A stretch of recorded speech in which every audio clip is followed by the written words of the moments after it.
So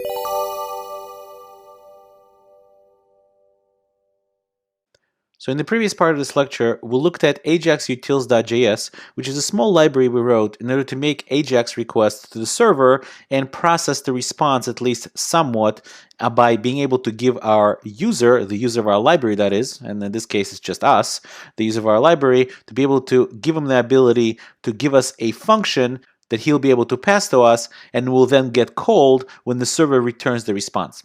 So right now I'm located in script.js, which is located in lecture 57 folder. So let's go ahead and close the file explorer of Sublime Text and let's take a look at our script.js. Again, just as a very tiny review, ajaxutils.js is where we're defining our Ajax utils object to which we have one thing attached, which is send request. And again, send request is expecting a request URL, and it's also expecting a response handler function. So we're passing in a value of the function and a request URL. So let's go ahead and go to our script.js and see what we're doing here. The first thing we're doing is we're adding an event listener for DOM content loaded. So which means this only going to execute when the page has loaded all the HTML content but hasn't yet loaded all the CSS or pictures and so on. Well, we don't really have any pictures, so either way. And then what we're doing is if we take a look at our HTML, we have this button right here, and that's the only button in the entire HTML. What we're doing is we're unobtrusively attaching an event binding to that button. So we're doing document.querySelector and we're saying the button, and that's the only button in the document, so therefore that's the only one should get returned. And we're adding an event listener, we're adding a click event listener. So when the user clicks that button, we want this function right here to get executed. So let's say what we're doing here. Well, first of all, we're setting var self equals this, and we've seen this before. So, and I'm setting up a name. At this point, just going to be an empty string. And then I'm using our Ajax utils to call the server to get that name. So I'm saying Ajax utils, remember we set it to with a $sign. Let's take a look at it. We bound the $sign global.$sign Ajax utils to our Ajax util object. So the Ajax utils dot send get request, and we're providing it the URL.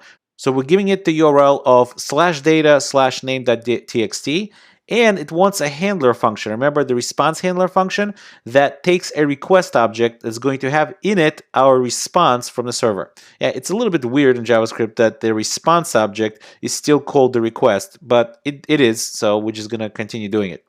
So the function is, again, we're defining it inline. We're not providing a function value, but it's an inline function expression. And we're saying that this name right here should be returned self.name. That's the name right here.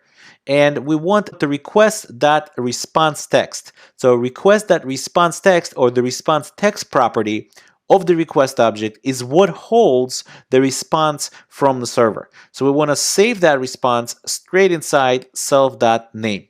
Once we called the Ajax utils and sent this request, now that the name is set, we're doing a query selector on the content. And remember, the content in index.html is just this empty div placeholder. So we're calling this content, and we're using the ID of that content. And we're saying that inner HTML should be h2hello plus self.name, that's that name right here, plus the exclamation point. So it should say hello and Yakov Chaikin at the end. So let's go ahead and save that. And let's go to our page and open up our Chrome Developer Tools so we could see the console just in case. And let's go ahead and click this button and see what happens. Not quite what we expected, right? It says hello and there's nothing there. Well, let's verify that the server communication worked. Let's go ahead and print out the self. Let's do a console.log and let's print out self.name to make sure that self.name actually contains the words Yakov Chaikin. Let's save that. Let's go here and we'll say hello again. And as you can see, Yakov Chaikin is returned. So what's going on? Why isn't this outputting hello Yakov Chaikin? Can you tell what we did wrong? Well, what we did wrong was forget that this is an asynchronous call. So what's really going on is when we're executing this call right here, send request, it goes ahead and executes this call, and it immediately returns and goes and executes the second line right here.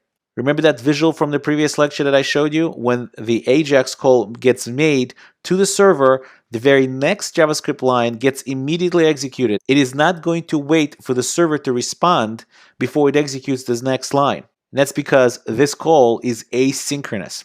So what do we do in this type of case? Well, what we do is we actually have to put all the functionality that is functionality that's based on the response from the server inside of our response handler. So we really have to take this whole line out of here, cut it out, and we'll go ahead and erase our console, and we'll put it right here. And that's the whole line is going to have to be right here. And in this case, we don't really need self anymore, do we? We don't really need to have kind of a global or outside of this lexical scope name. We can erase all this, and we would just do var in here and say var name equals request.response text. And then when we're just doing a query selector, we don't even need self here either. In fact, let's see if it actually fits on the next line, and it does. So we're just saying hello, name, exclamation point. And that's really all that our function or response handler function is supposed to do. So let's go ahead and save that. And now when we go to our browser and click hello, we actually get hello Yaakov Chaikin. And this string Yaakov Chaikin is coming now from the server. So we made the full round circle from setting up the Ajax utils to making a call to it, and remembering that it is an asynchronous call, so if we're expecting something from it, we really can't do this after the call. We need to do everything to handle that response inside our callback function, which is what this handler callback was about.